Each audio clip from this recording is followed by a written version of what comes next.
So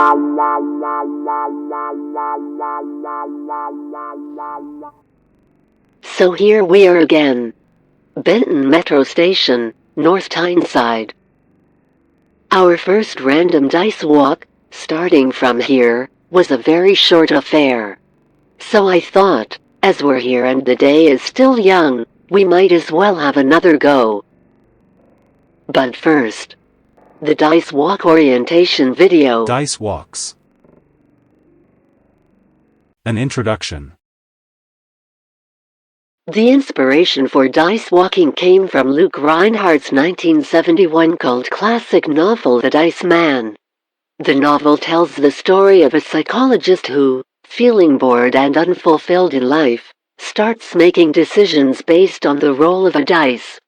Along the way, there is sex, rape, murder, dice parties, breakouts by psychiatric patients, and all sorts of dice-dictated stuff. When applied to our dice walks, we forego the sex, murder and stuff, and limit the dice decisions to randomly choosing the directions our walk will take. It might not make for as exciting a video, but, on the other hand, it'll be easier to edit it if we're not in a prison cell.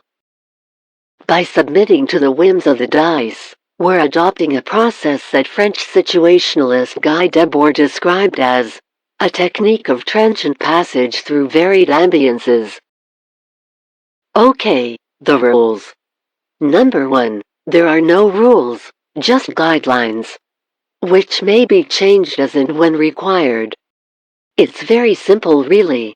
You choose your starting point, then every time you come to an option, meaning a road junction or a footpath branching off, or whatever, you throw the dice to decide which option to follow. For example, at a T-junction, if I throw an odd number I go left, or right if I throw an even one. At a crossroad, throwing a 1 or 2 sends me to the left, a 3 or 4 and I go straight ahead, and a 5 or 6 means I take the right-hand option. It'll work for up to 6 options, which should include the majority of roundabouts. The hope is that by drifting randomly without a destination we'll pass through places we might otherwise not have visited, and encounter situations we might otherwise have missed out on. We won't show every throw of the dice, that'd be time-consuming and boring. Just accept that every direction we move in is dictated by chance. Okay, let's roll those dice.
Oh hell.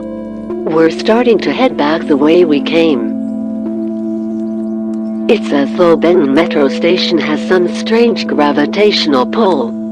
Perhaps we can never escape it.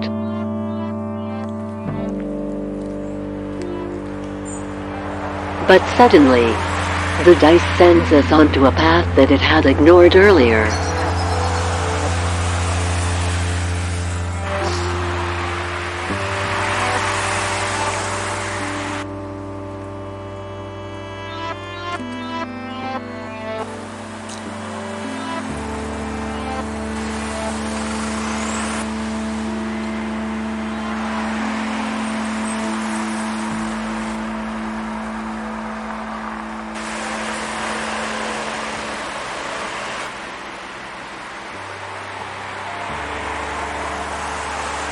And now it seems we're leaving Benton and entering Forest Hall.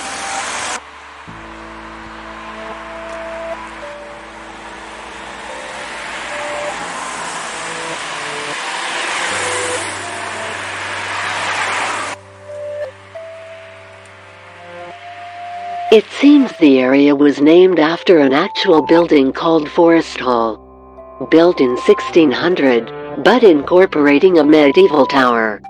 It was demolished in 1962. So there was definitely a hall in Forest Hall. Whether there was ever a forest is a different matter.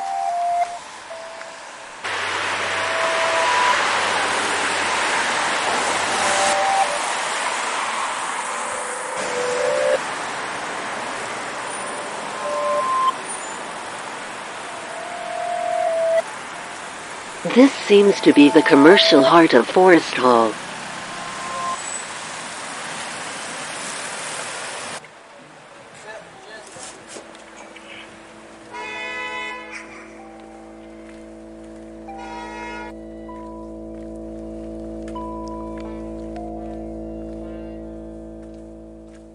Forest Hall was also host, at the end of the 19th century, to the Clouston Hill Free Communist and Cooperative Colony, an anarcho-communist commune.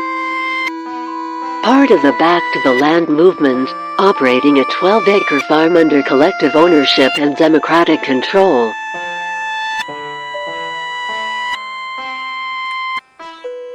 There's a book about it. Unfortunately, I don't have a copy, and it's out of print.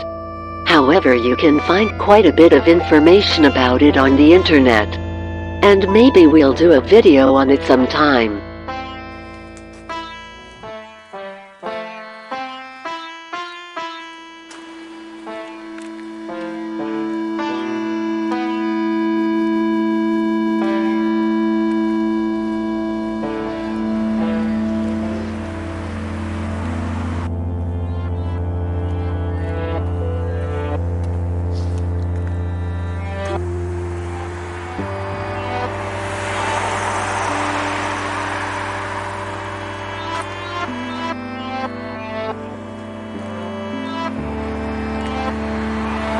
And now a change of scene, as the dice sends us into a housing estate.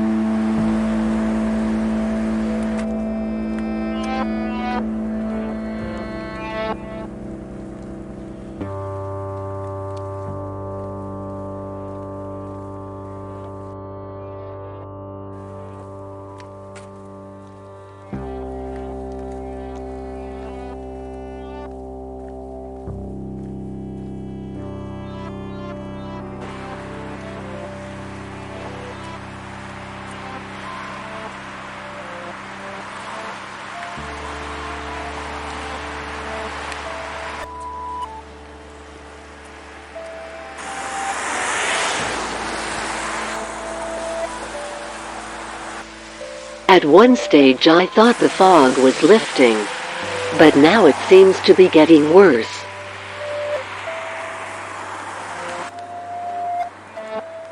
Another change of scenery, and another kind of estate.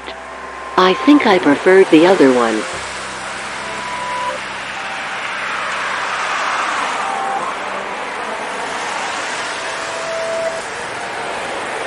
Killingworth Town Park, from which I deduce we're moving from Forest Hall into Killingworth. All this is totally unknown territory to me.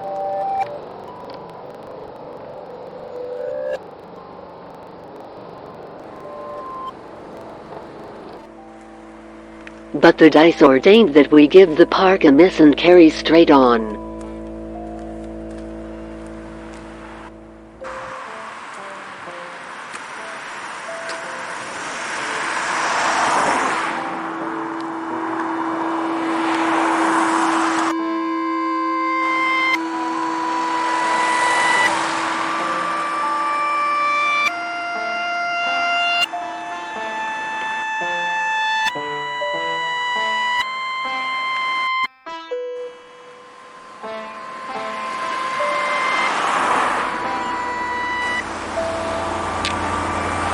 This time, The dice have sent us into the park. Is that a mysterious cloaked figure on the mound? No. It turns out to be a monolith.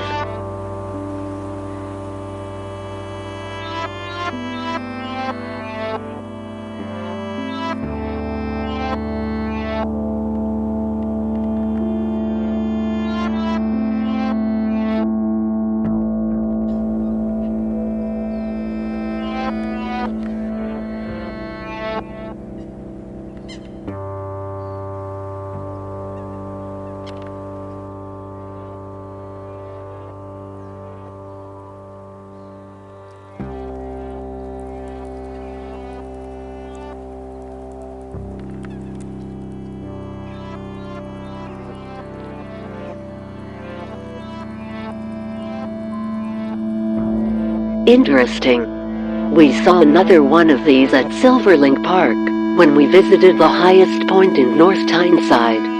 I didn't realize there was more than one of them.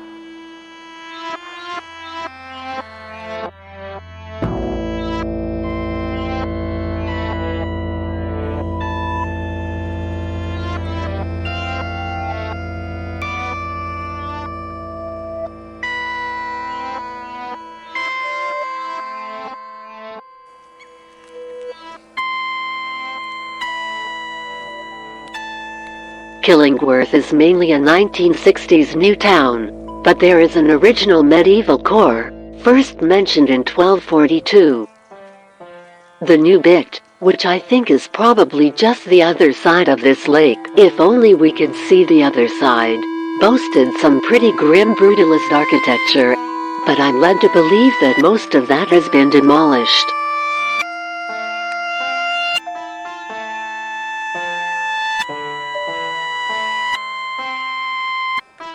Killingworth also has a Doctor Who connection. An episode titled The Mark of the Rani was set in Killingworth in the 19th century, although it wasn't actually filmed here.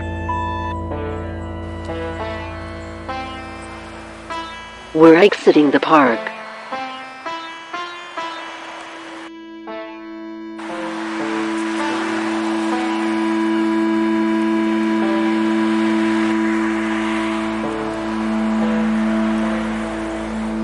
Heading around the lake, towards Killingworth.